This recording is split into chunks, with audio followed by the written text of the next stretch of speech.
Ladies and gentlemen, good afternoon. My name is Lindsey Hilsum. I'm the international editor of Channel 4 News, and I am thrilled to be here with none other than TV's Lyse Doucet.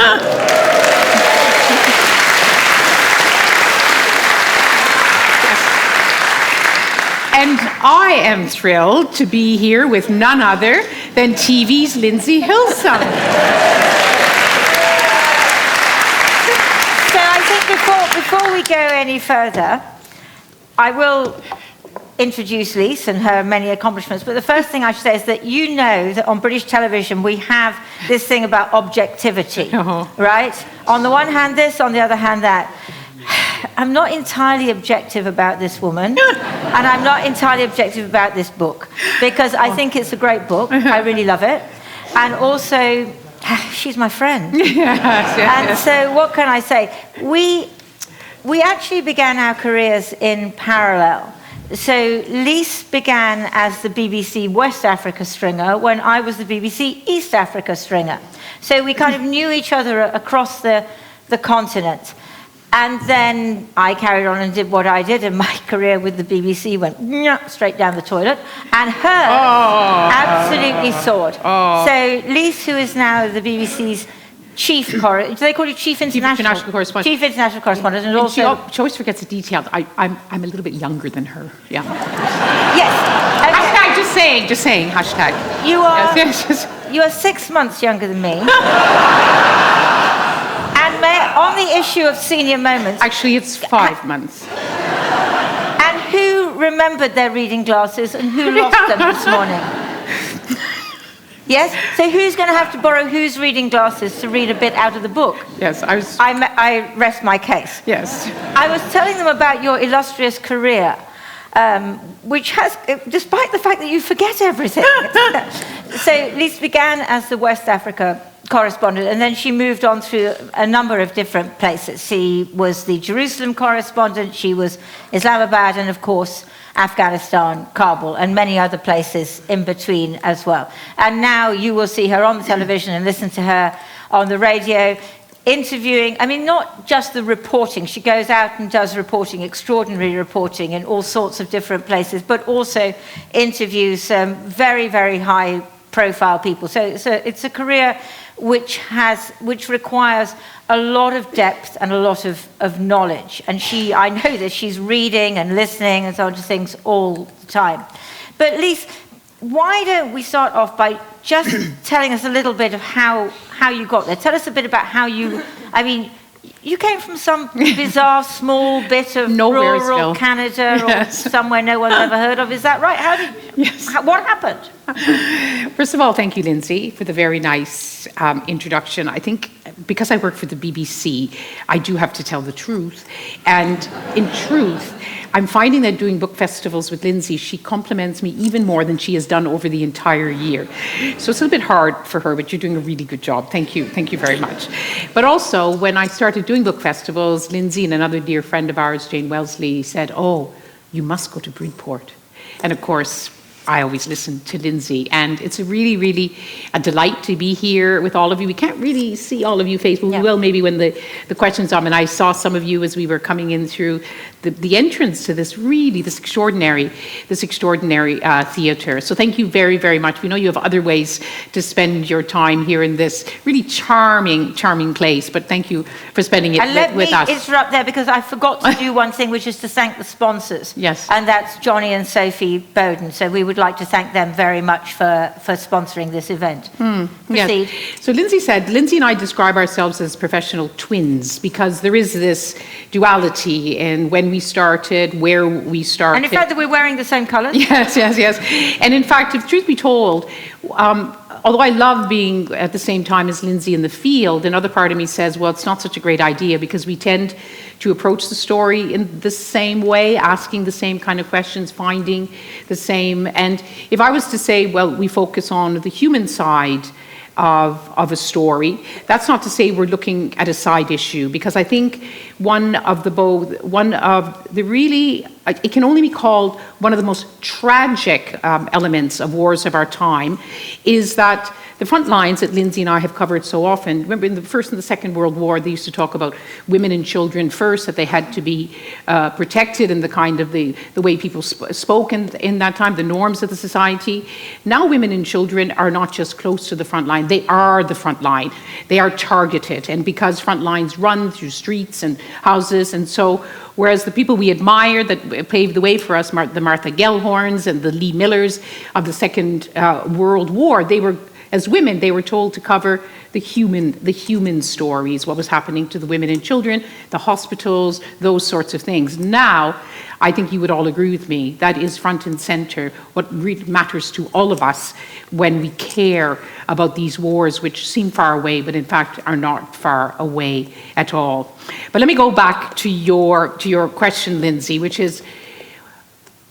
begins like all stories do. Once upon a time, not so long ago, in fact, quite a long time ago, I left my little town on the east coast of Canada. It's right in the Atlantic Ocean. I grew up on the Baie de Chaleur, the Bay of Heat that Jacques Cartier discovered in the 1600s, and it was so warm he called it the Bay of Heat, Baie de Chaleur.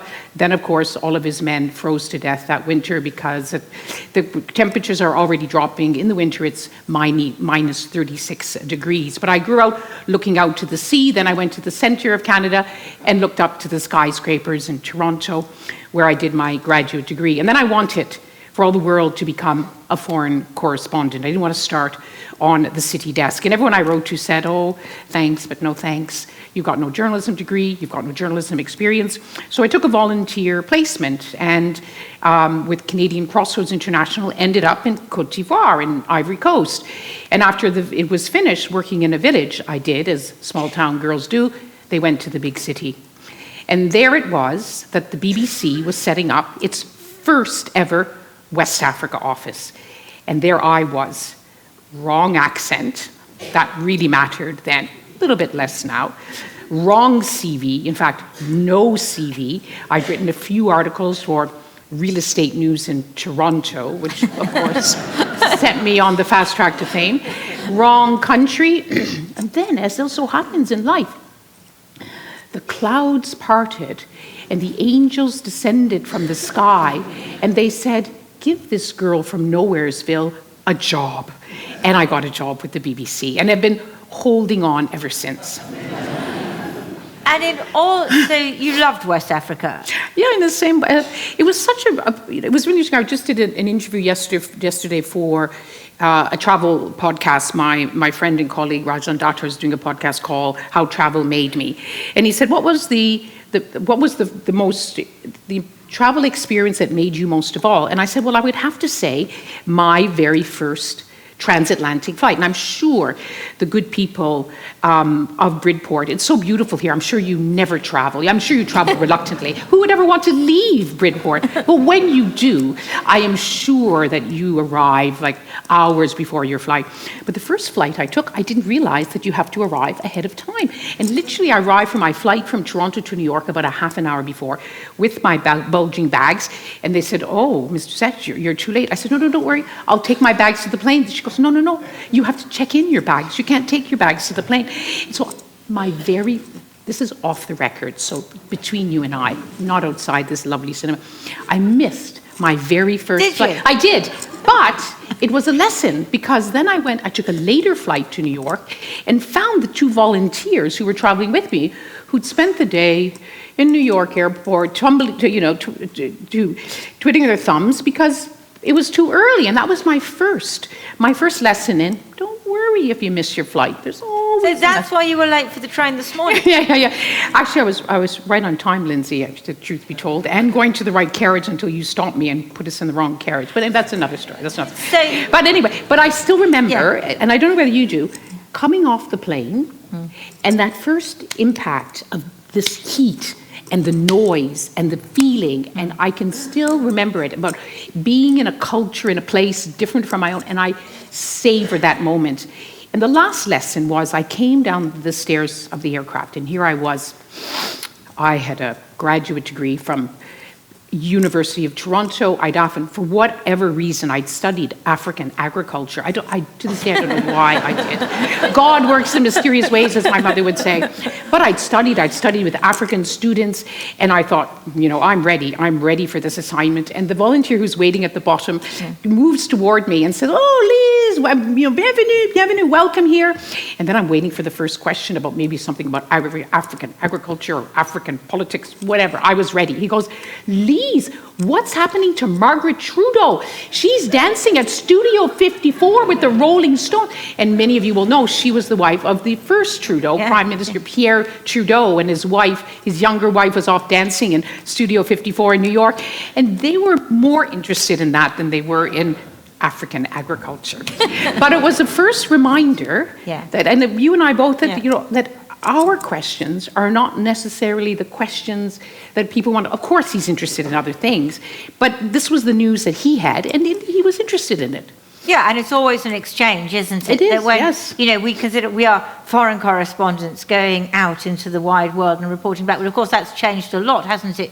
Because these days there are so many Arab, African, whatever correspondents who know and understand much more than we would ever do. But I think it's always been and we that work exchange. with them. Yeah, we work them up. Why was it? So we're going to come on to the book, The Finest Hotel in Kabul. Why did Afghanistan steal your heart more than the other places, really? This is, and again, it's back to travel. And I'm sure that I speak for all of you here. When I first started traveling, a friend told me, he said, "Lyse, when you go to cities are like people. They have a personality. And you decide very soon whether or not you're going to like the city, if the city's going to like you, whether you're going to have a relationship with them." And I have found that in going to places, you often get, we say, first impressions, that sort of feeling in your... And my first experience in, first of all, meeting Afghans in Pakistan, where they were refugees, or they were, at that time, it was the Cold War, so the Western-backed mujahideen fighting against the Soviet-backed government in Kabul. And I still remember meeting Afghans and how I was taken with them, both Afghan women and Afghan men. And I found in my travels that the people that really I admire and find it easier to make relationships with are people who have a strong sense of themselves. They don't want to be someone else. And in having a strong sense of self, which gives them this kind of confidence, a character, they also have a strong sense of humor. Yes. And humor, I think, for both of us, is the universal language. It is also one of the best of tools to survive in the darkest of times. And whether it's Afghanistan or Ukraine or Gaza or Sudan, that sometimes we look from afar and we think, oh, and it is unbearable and intolerable.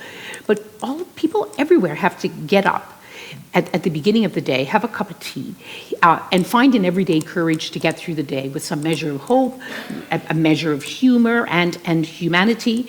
And even though this book is about Afghanistan, in some ways it's about people living in hard times everywhere. And how do they get through the day, get through the dark, and finding joy and embracing the rituals which remain in their lives. And why did you choose the medium of the hotel? Because this book, The Finest Hotel in Kabul, is about the Intercontinental Hotel. So maybe tell us a bit about why you chose that, and also about how the book begins, which is your first arrival both in Kabul and at this hotel. First of all, when choosing the hotel, I wanted to...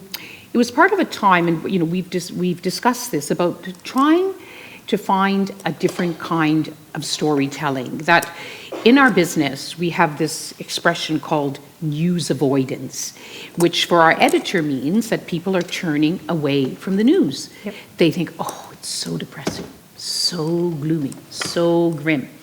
And what does that mean in our day-to-day lives? And I'm going to include myself, and I think you too, Lindsey, here. What does it mean? It means when you go and I hope you all still have a radio in your kitchen. When you go to the kitchen and you turn on the radio and you got the dial and you find yourself turning the dial away from Radio 4 or the World Service, you're turning it to Radio 3 because it's so much nicer to listen to classical music. Or if you like dancing in your kitchen, you turn it to Radio 6 music or Radio 1. There's a whole number of... But good people of the Bridport Festival. We are people who live in privileged times. Of course, no society is perfect, and we can discuss the imperfections of living in Britain. But we all here can say that we live in a place where there's a life worth living, with the values that we hold dear. Most of us are educated. Most of us have the ability to access many of what we would regard as the good things of life. So after you've had a cup of tea, after you danced a little polka in the kitchen, you turn the dial back to Radio 4 The World Service, because it's incumbent upon all of us to know what's happening, because what's happening way over there is not way over there. It's threaded through our own societies. But it's an issue for us, because we're the ones who are on the other end of the radio or the TV, whatever. So I wanted to explore a different kind of storytelling, which goes beyond what do we see in the reports that Lindsey and I do. You see a snapshot. And in places like Gaza, Ukraine, Sudan, it's the people in the worst moments of their lives. They're running away from the bombs. They're moaning in the rubble of their homes. They're in the hospital wailing. But all of them have they have births and birthdays and weddings and celebrations. And so I wanted to try to, literature has, I don't need to tell all of you because you're here at the Bridport Festival, this great power to expand our horizons and hopefully to expand our hearts and to expand our empathy. So I wanted to tell, we use this expression, the story in the story, to find a more familiar prism to tell a story which, if it's not unfamiliar, it's sometimes difficult to, because it's tortuous, it's from one chapter of war to the next, and from afar it seems like a story, quite frankly, none of us really want to hear that more. So it's trying to look at the story of Afghanistan through the lives of this hotel. And again, I know most of you don't need to travel, who would want to leave Bridport, but when you do, come on, who doesn't love a luxury hotel? And so it's a luxury hotel which becomes less luxurious as the decades go by. And it was my first home in Afghanistan, where I lived for nearly a year, and in a place where Afghans have lost so much.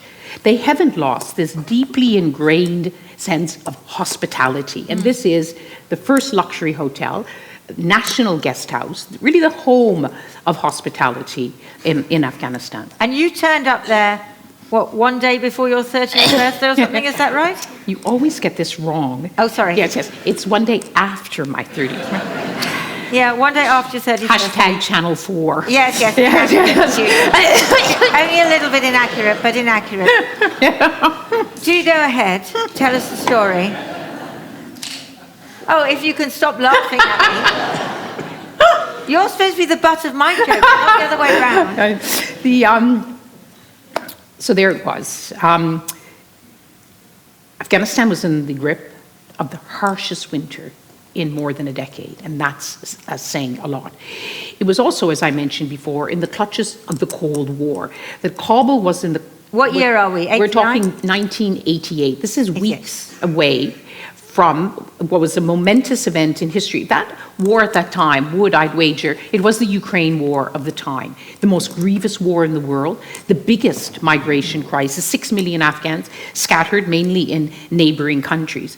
And Kabul was very much at the pivot of all this. The Soviet-backed government in Kabul fighting against the US and UK and other Western nations, plus the Arab nations backed Mujahideen.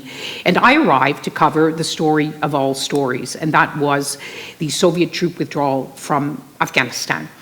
And I had, to make a long story short, I'd been in Pakistan and had been doing some reporting for the BBC there and was hoping to stay on, and then a job came up for the BBC Pakistan correspondent, but I was still a bit too junior, so some guy got it, and he said, get that Lyse Doucet out of Pakistan. My girlfriend is coming, and I want her to do any of the extra reporting. So there I was, needing to find another patch.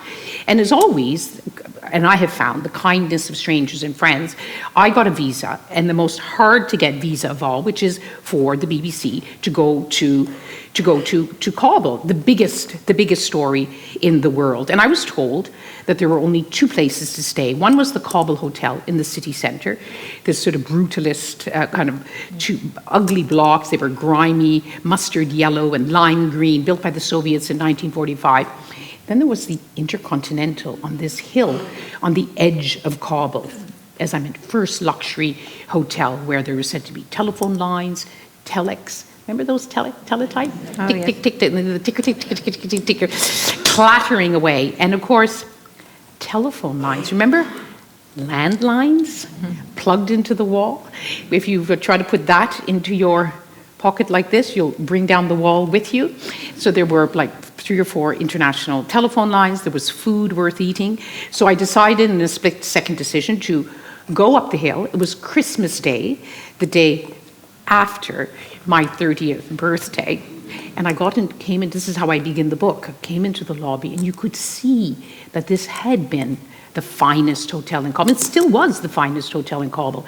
Cold, dark, the marble floor, and walking. You have sometimes these visual memories, feelings that just never leave you, that they matter so much that your memory very kindly keeps them intact.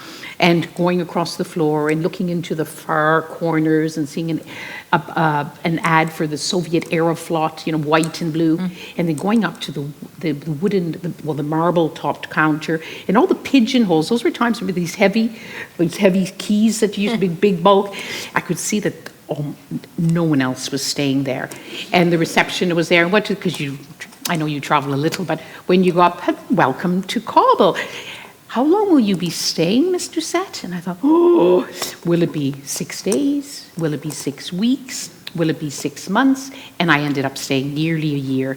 And the people in the hotel became my family in Kabul. And so I kept those memories dear. I kept many of the mementos of that time, not the ticker tape, but some of the telexes from that time. And that became the basis of this book. But I think that's one of the things I love about the book, is because it's really about the staff, isn't it? The staff of the hotel. So in a bit, I'm going to ask you to read an excerpt, and I will lend you my glasses.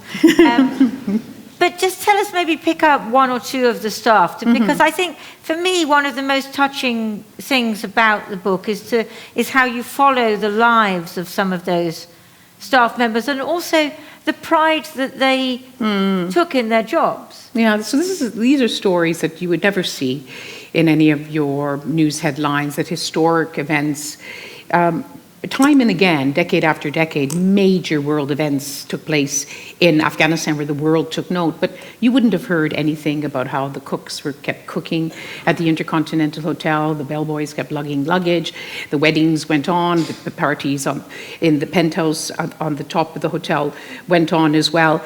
And when I decided to write a story about the hotel, I would keep going back to the hotel decade after decade whenever there was reason, and often I found reasons to go to Kabul. And I started talking to the staff. Some of them I knew from when I lived at the hotel. And one of the other qualities that I admire about Afghans is their memory. And maybe it's a function of having lost so much. They would often say, I don't have any photographs, I was displaced so many times, or my house was attacked. But their memory is so strong, and their recall. And so I went back to the hotel, and I went into the main restaurant, and I immediately met a character that I really wanted to be in the book. His name was Kudus. And he had walked into the hotel on the very first day, when Afghanistan was a kingdom. That's back in the midst of time. September the 10th, 1969, as a junior tailor. And here it was, decades on. He was still at the hotel. And now he was a proper waiter with his black jacket and his bow tie. But what really impressed me was that not just Kudus, but many of the others had been working there decades. They had started in their late teens, in their early 20s, and they would bicycle up this pine-covered hill on the western edge of Kabul to go to work, and then they would bicycle back down and bicycle home to work. Decades later, they were still bicycling up and down the hill, even though by then, they were much older and quite frankly, sometimes not even up to the bicycling. And so I said, Kudus, you really have to be in this book. And but you kept making jokes. He had this small little black mustache. And like all Afghans, he had these jokes that were tugging at his cheeks. And so I always knew that he would say something funny, so much so that I would start laughing, even before he said something, because I knew a joke was coming. But we cajoled him, we teased him. And then I realized that he came from the neighboring province of Wardak next to Kabul. And that's where the Taliban were growing in strength. And he feared, and probably had reason to fear, that they would see him talking to this Western journalist and they'd say, why are you talking to her so much? Because he knew it would take a lot of time. So he declined to be involved. And then earlier this year, I got the saddest of news that Kudus had died. And he died on his bicycle. He died in a bicycle accident in Kabul. And there's a photograph of him in the book, and he's sitting in the lobby on a chair like this, looking for all the world like the king of Kabul. And he was in some ways, or at least the king of the Intercontinental. But in contrast, Hazrat, who's one of the main characters, who's 70-something when we meet. And again, I had some memories of him back from when I lived in the hotel, but he wanted to be in this book because, of course, Hazrat had been trained by the real Intercontinental Hotel, because the luxury chain, which had leased the hotel in 1969, when Afghanistan was a kingdom, pulled out when Soviet troops rumbled in 1979, so it became a government-owned hotel. But Hazrat had been there in what Afghans now call the golden years, trained when there was bikinis by the swimming pool, cocktails by on the roof. Even Americans who went there said, I never ate aubergine in America, but I ate it for the first time at the Intercontinental. And escargot, we don't have escargot in America, and they would do it there. And my first meeting with Hazrat, he actually mimicked he recalled his memory of the wealthy tourists from far away nonchalantly throwing a white, soft, plush towel over their shoulder with their white shirts and their white skirts on the way to the tennis courts or to the swimming pool, gliding across the marble floor. And of course, for him, it oozed a life of privilege and ease, so different from his own life. He was the eldest of 10 children. His father died when he was a teenager. An electric heater fell into the water when he was bathing, and he died instantly. So Hazrat had to drop out of high school, enrolled in a hotel management school. And so he very, very much wanted to be in this book. But was there, the start, you say many of whom come from humble backgrounds, did they resent these wealthy tourists in the early days, and then journalists swooping in and out, and diplomats, and later on very, very wealthy Afghans as well? Was there resentment there? I never sensed that because they were trained, and the idea was, first of all, as I mentioned, hospitality is deeply ingrained in Afghan culture, but also they had a job. And for many families, especially if you don't come from a privileged family, supporting not just yourself, but your family, and we're talking extended families, generations, was really, really important. And at some points in the book, they're really the only jobs in town. Yeah. And they were trained. And so, back to the word you used, there was such dignity and pride. They took pride in doing their work well and receiving all these guests, which in different periods of history, my publisher says, Lyse, when you speak to book festivals, don't say if you read the book. You should say when you read the book. So, being from the BBC, I'll say if and when you read the book. There are times, you'll see there's different guests through all of the different periods.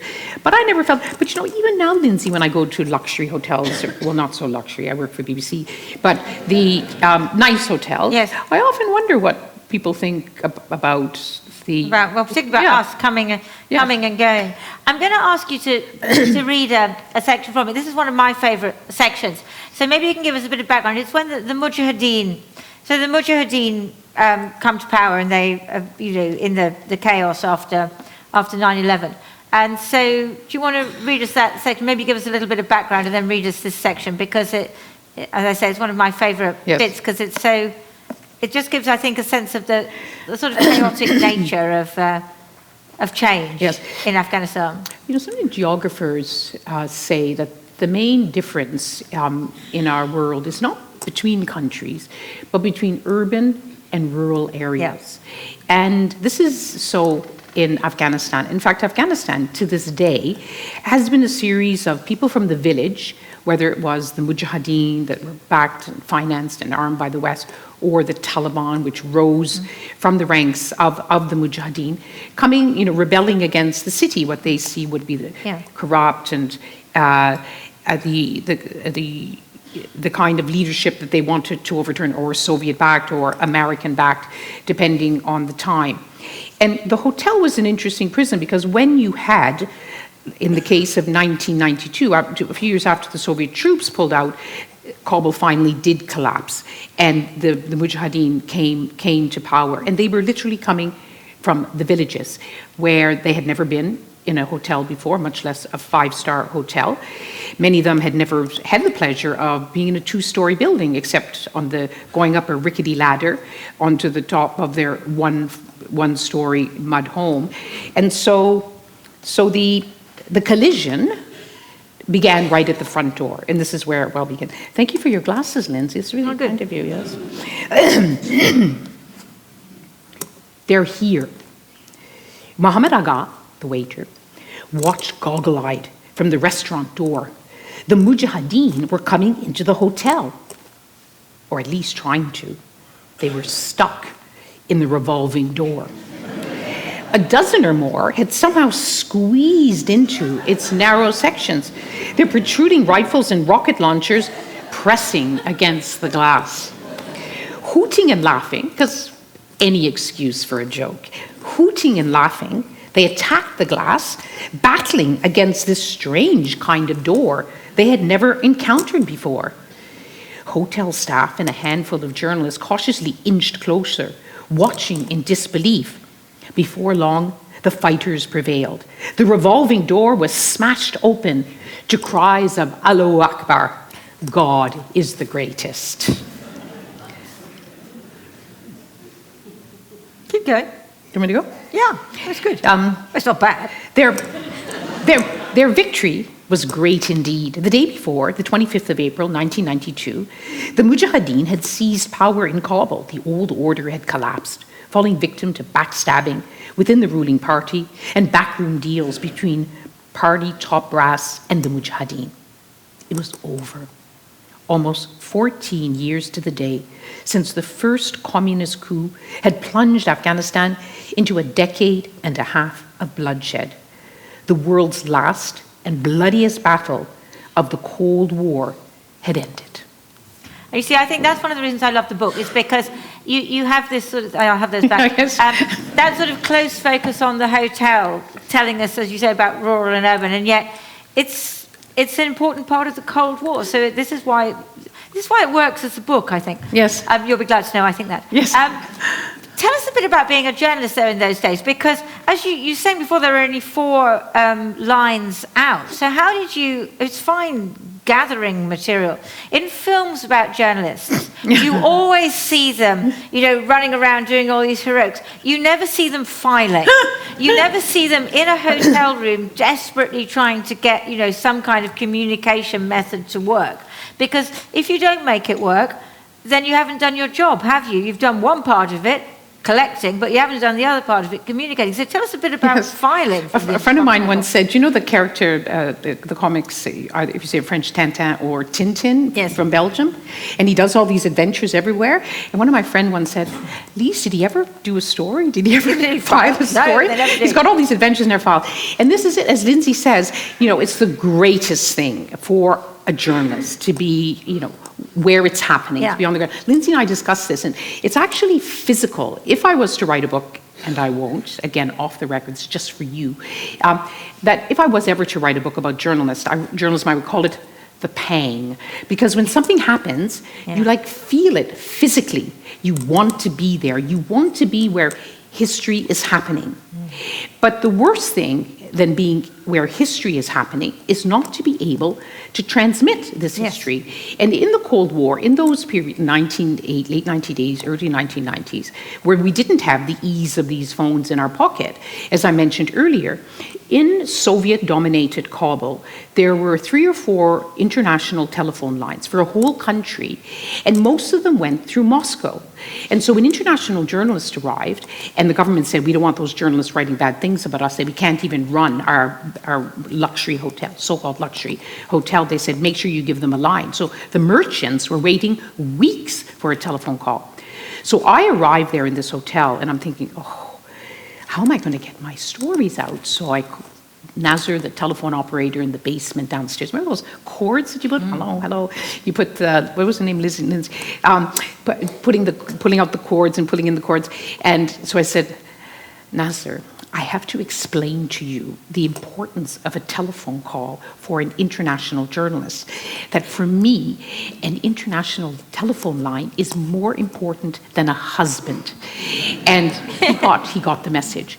But as is always, and I fervently believe, and I think you do too, that even in these darkest, most difficult of moments, you always find some light. And so it was, because I soon discovered, and I don't know to this day why, that one of those very few telephone lines through Moscow went through the Glasgow telephone exchange. And so suddenly I had these lovely Scottish operators on the line, and they realized that Lyse Doucet of the BBC was in room 132 at the Intercontinental Kabul. So they arranged that every day they would call me at 4:30 in the afternoon, so I would file my daily report. And other journalists who were trying to get to Kabul would go to the Glasgow telephone exchange, and the lovely operators would say, well, there's no one picking up the phone in the foreign ministry or the information ministry, but Lyse Doucet is in room 132. Would you like us to put you through to her room? So the journalists would call to ask me for my help in getting a visa. Now, that was the good side of it. So I used these telephone lines to call through to London to file my dispatch, my voice dispatches, in English. And they were translated into the many languages of the BBC World Service. And this was such a wonderful time. You know, both of us have seen to be working for the BBC, first of all, because the privilege of being on a major world story, but also the responsibility, because everything that I filed was translated into Pashto and in Dari, the 2 main languages of Afghanistan. And so all Afghans knew about it. But in London, most of the people working in London in the Afghan services were men. So unless the Afghans had met me, most of them thought that Lyse Doucet was a man. Yes. So much so that, as Lindsey said, so Soviet troop withdrawal, February 1989, the government didn't fall, but it did fall in the spring of 1992. And a whole bunch more journalists then rushed into Kabul to do another major world event, including my colleague Jeremy Bowen. But at that time, the checkposts were manned by the Mujahideen with these rocket launchers and these Kalashnikovs, and they were kings of their corners. They weren't letting anyone through. You know, Habar Nagar, journalists, Habar Nagar, no. So Jeremy's approaching and goes, you know, journalists, no, journalists. He goes, BBC. And the soldier looks at him and goes, Lyse Doucet? and Jeremy, of course, working for the BBC, said, yes. Because after that, he told the whole truth and nothing but the truth to help him. Well, you've got to get through somehow, haven't you? Yes. It was, I mean, amongst the most remarkable visitors to this hotel was none other than Osama bin Laden. Yes. Tell us a little bit about the Taliban and the hotel, because then before we open up for questions, we do need to talk a little bit about this extraordinary and terrible development that you were there in the time of the Taliban, and then the overthrow of the Taliban and the return of the Taliban as well. As I mentioned, you know, every time I've always been really struck by Afghanistan and how Afghans have lived through I think every possible political system the world has tried. They had a peaceable kingdom, not perfect by any measure, but it was a time before war. And Afghans refer to that as the golden years. Then there was Soviet-backed communism, then warlordism, which tore Kabul apart in this turf war, including half of the rooms in the hotel. Then there was Islamism under the Taliban, then a would-be democracy backed by the West, and now again it's Islamism under the Taliban. So by the time the Taliban are taking over, so whoever was the new ruler in Afghanistan, not just set the rules in the country, but the rules in the hotel. So whether there was music or no music, whether there was alcohol or no alcohol, whether pianos or no pianos, no dancing, no bikinis, all that checklist of things not to do. So by the time it got to the Taliban, who were the guests then? Well, Western business people certainly stopped coming. They were mostly Pakistani military advisors, the Saudis, people who had fought with the Mujahideen. And when I first started doing the research for the book, and I spoke to one of the characters in it, he goes, Lyse, was so amazing. There was this time where there was this guy, used to come into the hotel, but he never came in through the front door. He always came through the back door. And he was really tall, and he had a long beard, and often he had a white robe, and he had his own cooks, and he had his own cleaners, and the people around him that came with him, they'd go to the roof, and they'd have these gadgets, and they'd have telescopes, and they'd be looking out across the city. And they said his name was Osama. And of course, for them, it was Osama, and he wasn't even, why pay attention to him? They weren't even serving him. And it was only when the September 11th attacks happened, and suddenly all of the foreign radio stations, the BBC, Darwi and Pashto, were talking about Osama bin Laden, and they realized that he had been one of their guests. He had 2 rooms on the second floor, and suddenly then it all made sense as to why it was so secretive. And then the Taliban were ousted. And so back again, when there was a different kind of collision in the hotel in August of 2021, where suddenly it was all change again, when a reversal of the 2 decades of international engagement, the Taliban returned, and what you had in the hotel was, and I spent a lot of time in the hotel then, August and September, and again, you had the people coming from the villages, including now the young, we call them the Fedayeen. They are the chosen, if you like, of the Taliban. They have been selected for their great piety, their great courage, to be trained as suicide bombers, to give the ultimate sacrifice, to give their own lives, to go to this heaven with 72 virgins and milk and honey. And they came to the hotel, and I would sit and talk with them, and they'd say, oh, we heard so much about this hotel because there was 2 major suicide bombings, and these were, our enemies were here. And I'd say, but those bombings killed Afghan staff, and you killed guests, Afghan and foreign guests. They said, no. This was the den of iniquity and infidels. And they said, oh, I really wish I could have blown up this hotel. And I'd say, how can you look at how beautiful it is? It's your national guest house. And they would talk like that. And they were, of course, they were now going to be running this hotel. So they were the ones who had grown up with American-backed raids into their villages, American bombing, which closed their schools. They had that kind of experience. They were coming into this hotel and meeting the also young 20-somethings, men and women, who had grown up in a city where the Americans were part of the development of Afghanistan. They were inspired by Western-backed universities. They wanted to travel to the West. 2 very, very different experiences came together and had to be in this hotel. Now, fast forward to where we are now, many of the young people that I knew that are in this book have left, not all of them, but they are trying to keep this hotel running in a country where, when we met the Taliban leaders in the Gulf state of Qatar, when the negotiations started, they told us, and even more importantly, they told Afghan female negotiators, we learned our lessons from the first time. We're not going to be so harsh. We understand more about the ways of the world. We know that under Islam, girls should be educated, that women can choose their jobs. And one of the Afghan Taliban negotiators used this rather strange expression. He said, and women can choose their own life partner. And I thought, where did they get that phrase, life partner?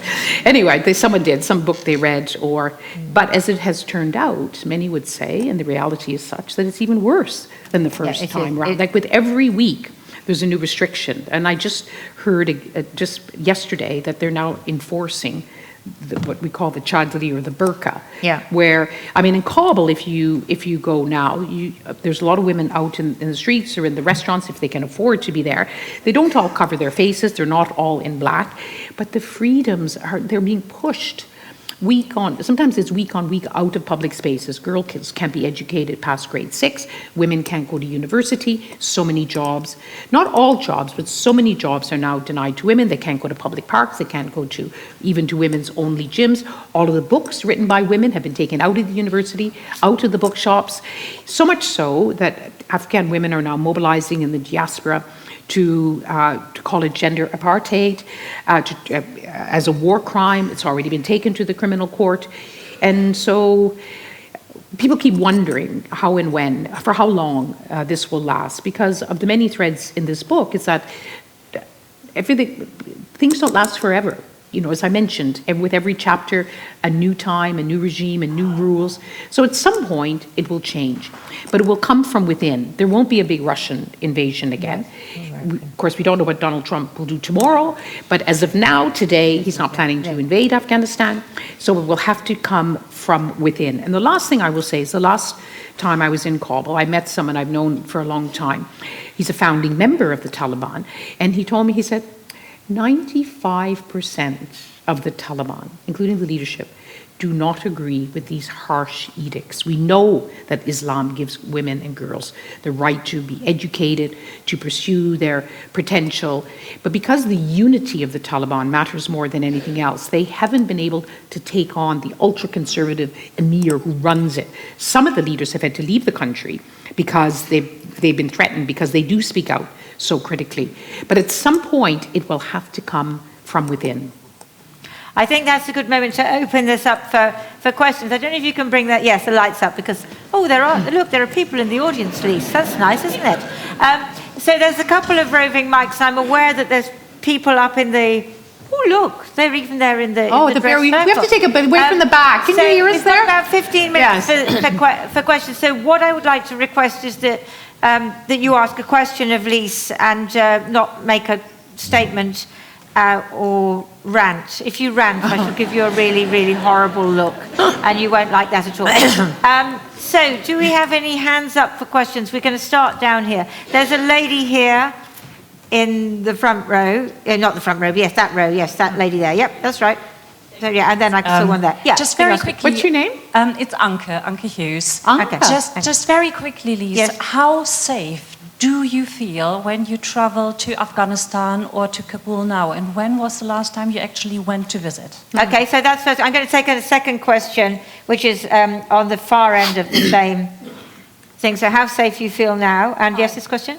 Caroline Montague, could you possibly tell me how much divergence there is in policy and belief between Taliban in different areas of Afghanistan? All right, yeah, the different bits of the Taliban. Good question. Should we take those two? Yes. And then we'll move on, yeah. So, Anke, the last time I was there was 2 years ago. And interestingly enough, I went with the deputy head of the United Nations, Amina Mohammed, who's British Nigerian. She's Muslim. And she wanted to go and speak to them, hadith to hadith, text, Quranic text to Quranic text, to say, this is what Islam says, and let me tell you, and of course her grounding in Islamic texts was very, very, very deep. It is safer in Afghanistan now. Okay, so there was a little bit of an incident recently when Pakistan started bombing, but that has stopped, and hopefully for the sake of Afghans and Pakistanis, that won't resume. But because the Taliban have stopped their suicide bombings, which often were in the center of cities, and there's no longer any US-backed raids into some of the villages, it is safer. So you too, good people of Bridport, when you go onto your travel booking agency, that if you're looking for something a little bit different, you too can book a room in the Intercontinental Kabul.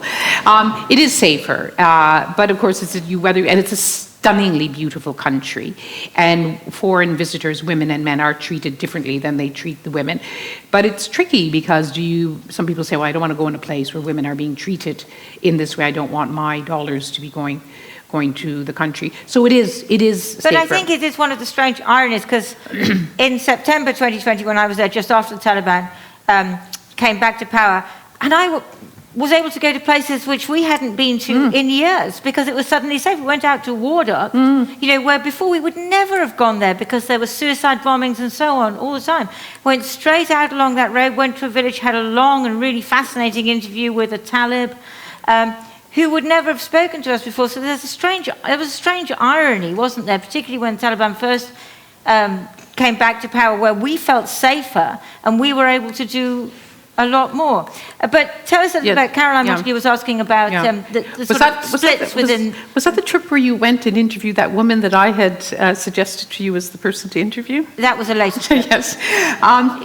Very interesting. Very interesting. She's great. She's amazing. Caroline, it's a really good question because there are differences with the Taliban. I remember, again, as Lindsey said, we could go to places that would have been just impossible before because of security reasons. And I went to Gore in central Afghanistan, one of the most remote, one of the poorest areas, and I went to this meeting and met the governor of Gore, but there was his minister of education, his minister of health, and the minister of education told us, he goes, I have begged them to open the schools. I went to Kabul and said, I really want the schools to open.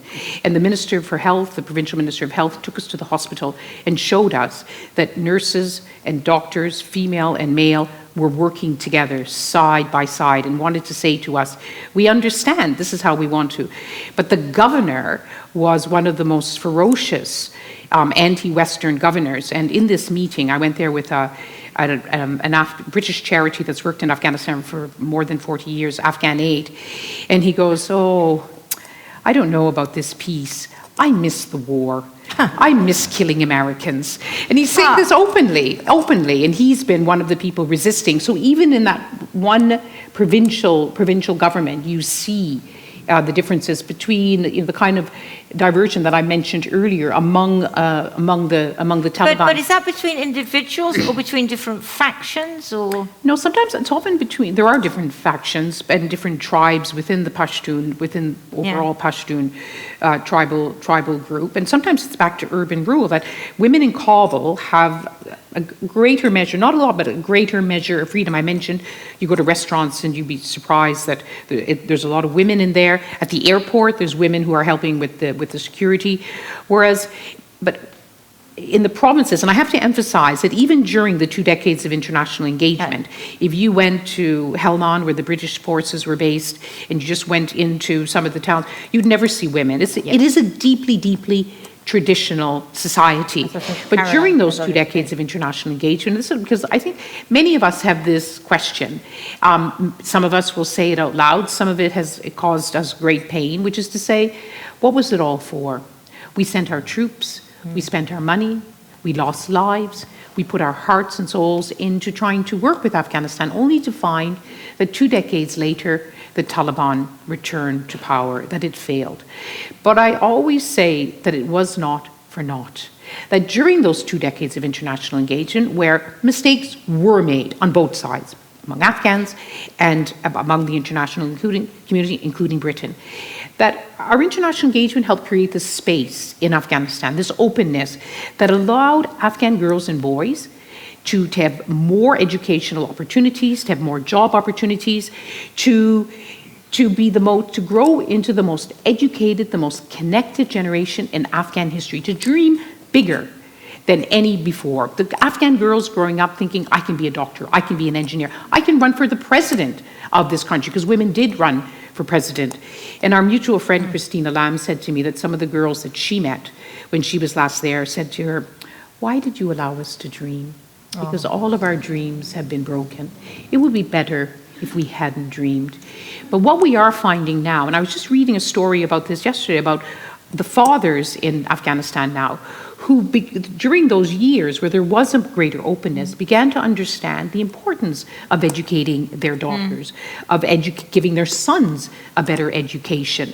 And those girls who are fighting to get access to secret schools, to use the internet. I was listening to Malala Yousafzai, who's on a book tour, and she was talking about how the girls that she's in touch with, reading a book now is an act of resistance. So they're not giving up and not giving in, but it is different across the country. Are there any questions on this side? So I can see somebody about 4 rows back, and I'm in Way in the middle back bit, and as I am well. aware of people Right, in the back. way in the back, yeah. Yeah, I can see them. Yes, yes. Hello. What's your name? Yeah, no, it was obviously it's brilliant news to hear that inside the Taliban, this 95% figure. What's your read on that, though? How close do you think Taliban 2.0 is? Is it years away or decades away? Oh, years or decades before there's change. Let's take some questions from the back while you think about that, Lyse. I think that there's 2 questions. Yep. So I'm making the microphone person run. Yeah. Great to hear you, Lyse. Controversially, I've just got to say that you don't have to respond to this, but you're so much better than Kate 80. Anyway, moving on.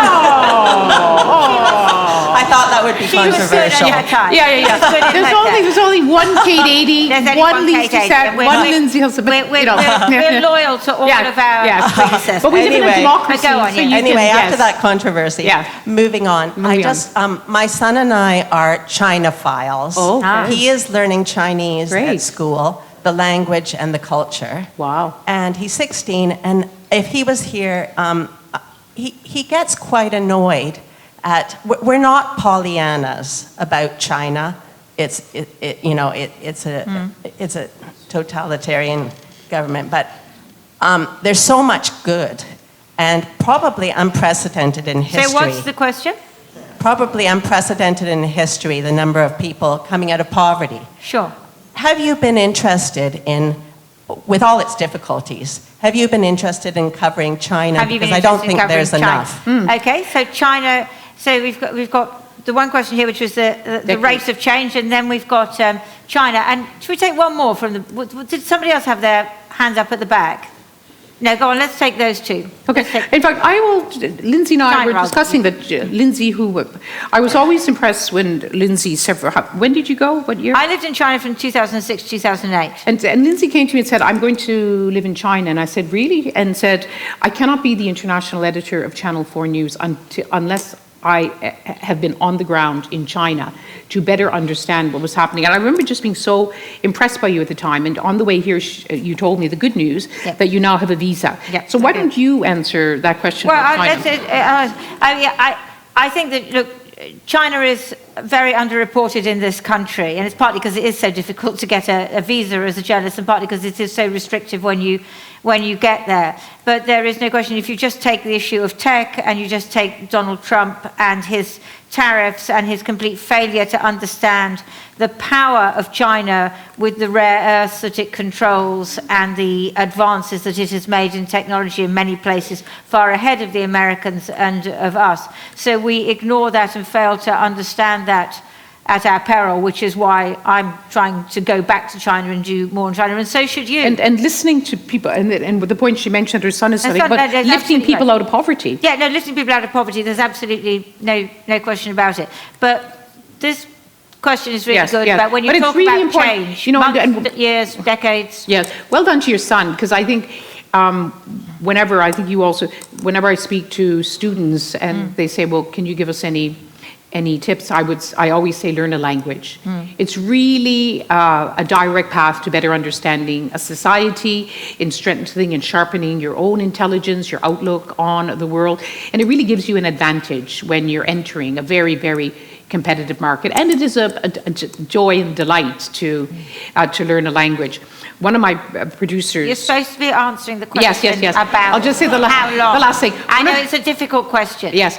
Well, just the last thing. One of my producers said, Lyse, you should be the Hello magazine correspondent, because you can say, hello, how are you? Don't arrest me, in all kinds of languages. This is very much clear. better. But the question about your question goes to the heart of the worry now, because if Afghanistan doesn't change enough, and it has to change, as I've emphasized, on its own terms, in its own way, Afghans from all walks of life, they have to find space for everyone. If it lasts, let's say, another 5 years, it means there's going to be a generation of girls who will grow up thinking it's absolutely normal that they never leave the house, that their mothers don't leave the house, that their mothers don't work outside the home. And just as crucial, boys will grow up thinking it's absolutely normal that none of the women folk ever leave the house, that they don't get educated, that they are the ones who control everything there is, that everything there is to control. So there is danger. There is danger in this moment. And if there's a danger for Afghans, there's a danger for all of us. Because while, and understandably so, the attention has been on the absence of education for girls, the absence of a future for girls and women, the education that boys are getting in the madrasas, jihadi focused, and is also worrying about the future of Afghanistan. So, can you predict? It's really no, it's hard to isn't predict. it? A friend of mine, a friend of ours, Saad Yeah. Mohseni, who Yeah. still runs a media empire in Afghanistan, and he says he hires actually more women than before, albeit that they have to cover themselves, have to wear face masks. When I last saw him, I said, well, how does it look to you? And he said, there's this pressure building up in front of this wall, this big, thick wall, and there's cracks in the wall, but not enough to bring down the wall. I love this expression that about history happens in the last minute, that sometimes it will happen and in a way that surprises, in the same way that last December, suddenly the President Assad's regime, which seemed impenetrable, suddenly collapsed because this happened and this happened and this happened. So I would just say to all of you that, knowledge is power, just knowing about what is happening in Afghanistan, caring about what is happening, because I challenge any of you in this room, wherever you're sitting, wherever you come from, that none of us, look, I think of every woman in this room, if you had been told in grade 6 that you had to go home and you couldn't pursue their education, none of us would have accepted this. And how can any of us accept that we live in a world where girls cannot be educated? Lyse, I think we're going to have to leave it there because it is 3 o'clock. So, ladies and gentlemen, buy this book. TV's Lyse Doucet out there signing it. There are some signed copies already, but then she will inscribe for you. One of my old books will be there as well. No, she's really good for poetry. But please join me in thanking Lyse Doucet for sharing her.